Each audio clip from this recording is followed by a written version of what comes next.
Okay, Trell. So you look so surprised. I was actually. You've been playing Yu-Gi-Oh for a long time, Yes. like a while. A 20 lot of years. stuff has changed in Yu-Gi-Oh. What hasn't changed in your whole time playing Yu-Gi-Oh? What or things? I mean, that's Whichever. not even that. Like, it's just like things that haven't changed. For me, has been the love of the game. Um, for Konami, horrible ban list.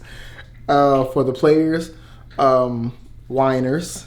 Um, Yeah, the for the personalities. game itself, there's always going to be a triangle meta or a top two that hasn't changed.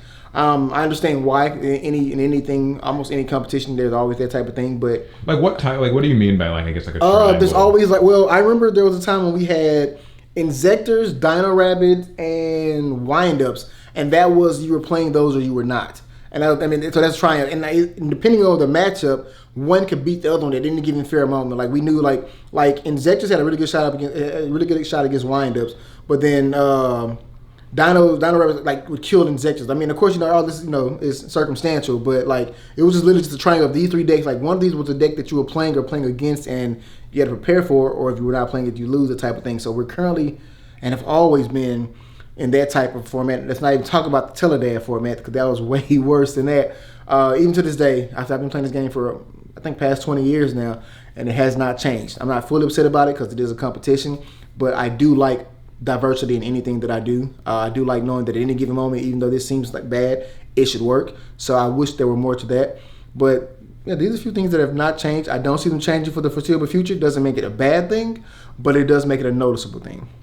What about like I guess card like prices maybe? Has that changed in any way, if at all? Yes, I would have to say yes. I know back in the day, I'm not saying cars were not expensive before anybody tried to come at me for that because I remember Upper Deck Entertainment.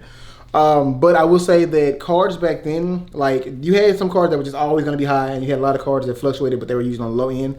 Whereas now, if I fall asleep or drink a glass of milk, this card went from 20 cents to to $5 or to $20 because of hype or because of somebody heard something or just because somebody buyout and that wasn't as heard of as much back in the day. So that has kind of changed a bit. Like right now, the ban list just came out. And we all know when the ban list comes out, everything, the prices are just about to be all over. It's literally a stock market. Buy, sell, sell, sell. We expect that. But then there are some cards that are always going to be trash. But there's going to be enough people to say that it's good that everybody's going to just waste their money on it and then be sitting on these loads. They're now coasters at their house. So, I don't agree with Would you that. say that the crowd of people who play has stayed the same, changed? Yes, it stayed the same, and it's funny because I mean, I know a lot of a lot of players, and even if I don't know, I'm associated with a lot of players. And like I said, we had a lot of whiners in the game, and I'm not saying I'm not susceptible to be a whiner at times. With that being said, a lot of people say that, I left this game and go to another game, or Yu-Gi-Oh's bad or stale.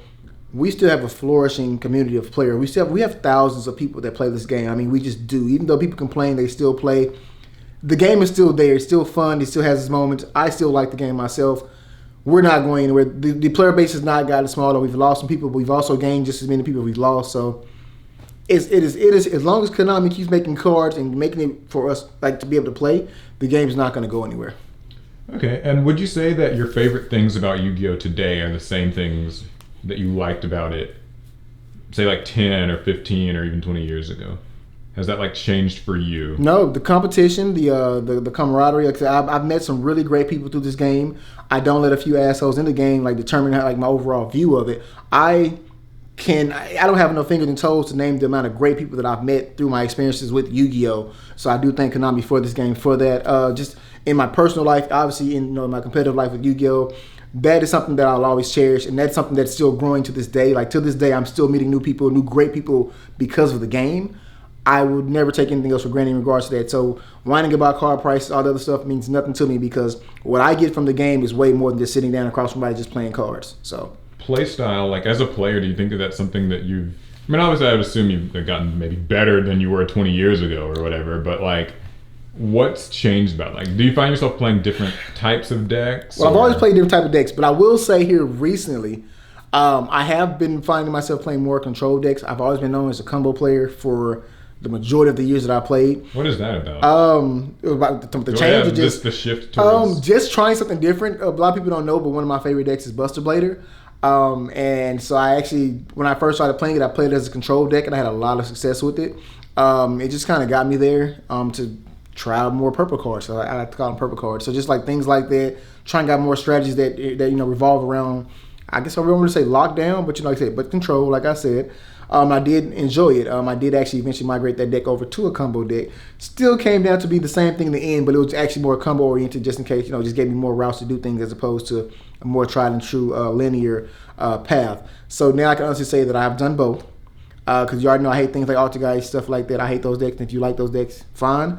But I was never a fan of them. But I understand them now. I respect them more now. And I understand. I've always understood them. I respect them more now.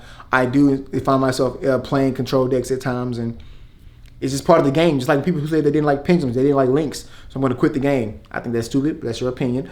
You have to adapt, and I've adapted. And I want to try different things to make sure that I continue to play the game that I love.